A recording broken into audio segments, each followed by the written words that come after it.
Well, welcome into another edition of Talkin Ducks. Oregon with a huge victory over BYU at home. They do it in resounding fashion. We'll have our thoughts on that game. Also, this sets up a huge matchup against Washington State on the road. We'll let you know where the Ducks can attack the Cougars.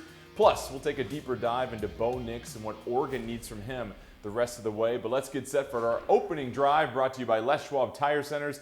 Les Schwab doing the right thing since 1952, and we bring the guys together for the huddle. Joey Harrington, Anthony Newman, and from the Oregonian, Aaron Fentress. And Aaron, let's start with you. Coming into this game, people didn't know how Oregon was going to respond to BYU. We saw a blowout loss to Georgia, a blowout victory over Eastern Washington.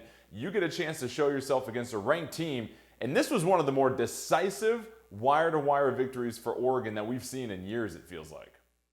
Yeah, I mean, we all picked Oregon to win. Of course, Newman will always pick Oregon to win no matter what. But that said, my feeling going into this game was if BYU didn't have his top two receivers, they were going to be in trouble. As a matter of fact, when they announced that they weren't going to play, I was scrambling to find a bookie and realized I don't know one because I really thought Oregon was going to roll over this team.